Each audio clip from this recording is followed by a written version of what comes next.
Dahil sa nangyaring pagkuyog na ito ng mga taga-suporta ng mga naghabla, hindi na naituloy ang sanay preliminary hearing ng mga akusado sa nangyaring insidente ng pamamaril sa Rosary Heights 12 Cotabato City nito lamang nakalipas na buwan.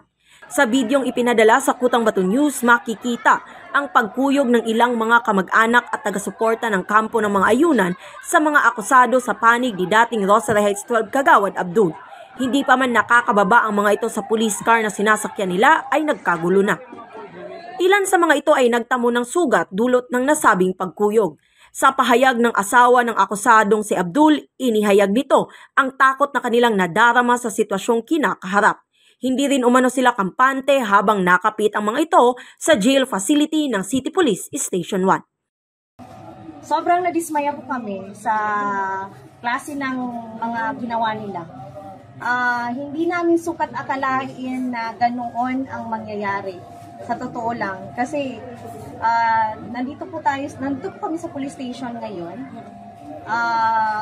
Actually, hindi rin talaga kami kampante na nandito kami. At sa nangyari naman po kaninang commotion, they started it.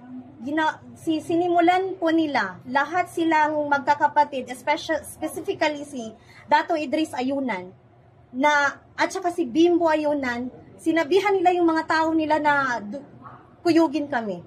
Kaya nangyari yun. Marami sa mga kasamahan po namin ang nasaktan.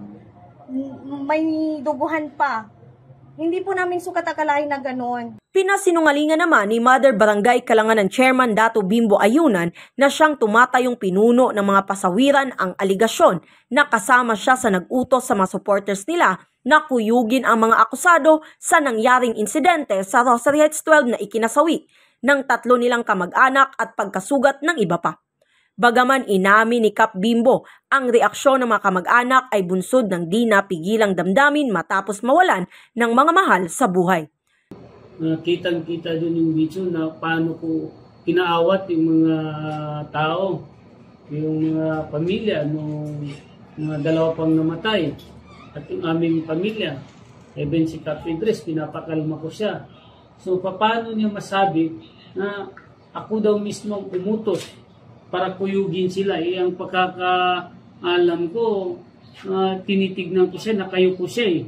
Paano niya nasabi na ako yung kumuyog? Paano niya ma-justify na ako yung kumuyog?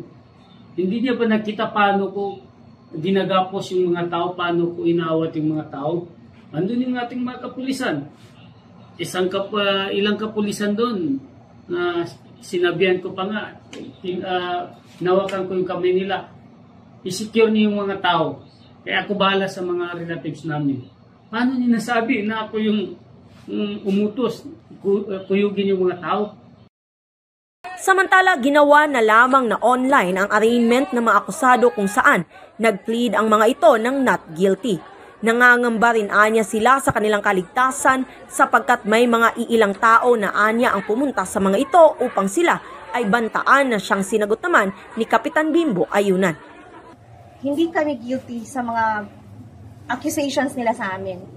But since may tiwala kami sa justice system natin dito sa Bangsamoro Region, hinihikayat namin yung mga nasa itaas, yung mga nasa mga heads ng mga office, especially the BARM region, kay Chief Minister Ahod Ibrahim Balawag na tulungan kaming maging fair ang justice system natin dito sa Cotabato City. Kasi hindi po talaga kami guilty sa mga binibintang nila sa amin. Kumbaga, paigtingin pa nila yung seguridad namin dito kasi sobrang delikado ng buhay namin dito. Araw-araw may pumupunta, umaga, gabi, tanghali may pumupunta dito at nagte-threaten sa amin. Gusto ko rin i-klaro yung sinasabi niya na araw-araw sila pinupuntahan doon sa may Station 1 kung saan sila nakadetain. Umaga, tanghali, hapon, gabi. Araw-araw doon sila pinupuntahan doon na tinitraten sila. So, napakalaking kasinungalingan yung sinasabi niya. Kahit kayo siguro, never niyo maisip na kayang gawin ng kampo namin yung papuntahan sila para i-threat sila. Anong silbi ng mga pulis dyan sa Papawan? No?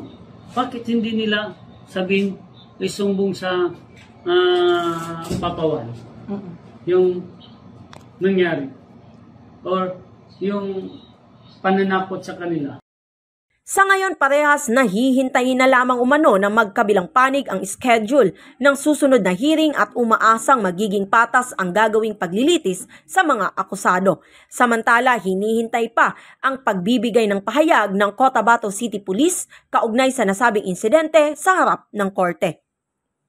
Mula dito sa Cotabato City kasama si Donabel Abajo, ako si Crisbel May Lorenzo para sa Kutang Bato News.